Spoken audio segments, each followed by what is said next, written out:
It began with a single word: BRIC, not a block you build with, but a prediction, a forecast from Goldman Sachs in 2001, looking into the future. They saw four countries as the next engines of the global economy: Brazil, Russia, India, China. Fast forward to today, and that idea is no longer just theory. It's a political reality. A growing club, making headlines, asking a bold question. Is the world ready for a new center of power? For decades, global economic rules were written elsewhere: Washington, London, Brussels. Groups like the G7 set the tone for the world. But what about everyone else? The global south, billions in emerging economies left unheard. People who felt the system wasn't built for them.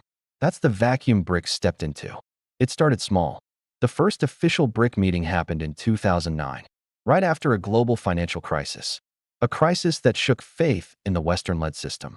Their message was simple but powerful: we need a bigger seat at the table. A year later, South Africa joined. BRIC became BRICS, a symbolic nod to the African continent. For years, it was mostly talk, annual summits, big statements, limited action. Then the world changed. Geopolitical tensions began to rise. The search for alternatives grew stronger. And in 2023, everything shifted. BRICS made a monumental decision. It was time to grow, not just by one, but by many. Welcome to BRICS, version 2.0. As of late 2025, the club has 10 full members. The original 5, plus new players from key regions: Egypt and Ethiopia from Africa, Iran from the Middle East, the wealthy United Arab Emirates, and Indonesia, the giant of Southeast Asia. Saudi Arabia was invited and is waiting in the wings. More than 40 other countries are now partners, from Algeria to Thailand, lining up to get closer. This is no longer just an economic idea. It's a geopolitical bloc on a massive scale. Nearly half of humanity, about 3.5 billion people. Measured by purchasing power, they rival the G7. Some estimates say they even surpass it. Think about that for a moment. A power center outside Europe and North America, commanding that kind of global weight. So what do they actually want? Officially, it's about multipolarity, a world not ruled by one or two superpowers, but many centers of influence. They want reforms in global institutions, the United Nations, the International Monetary Fund. They want to trade in their own currencies, reducing reliance on the US dollar.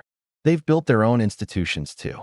A new development bank for infrastructure projects, from Shanghai to Sao Paulo, and a financial safety net for crises. The symbolism is powerful. At the 2024 summit, they unveiled a bold idea: a new gold-backed currency unit. Mostly symbolic, but the message was clear. We are building our own system. But here's the real tension inside BRICS. Is this unity or convenience? Look closer, and the differences stand out. Democracies like Brazil, India, and South Africa. Authoritarian states like China and Iran. India and China share a tense border standoff. Thousands of troops, face to face. Some members are close U.S. security partners, like India and the UAE. Others openly challenge U.S. leadership. Russia and China lead that charge. Their economies are uneven too. China's economy dominates the group. It makes up over half of BRICS' total output. The others, despite growth, are still catching up. Decision-making isn't easy either. Every major choice must be unanimous. Getting China, Russia, India, and Brazil to agree? That's a diplomatic high-wire act. Then there's the dollar question. Can they really move away from it? The US dollar fuels global trade. Replacing it is risky and extremely difficult. Whenever the idea gains momentum, pushback follows. US politicians have already issued warnings. The old system has deep roots. Recent summits reveal this tension clearly. In 2024, in Kazan, Russia, BRICS flexed its muscle.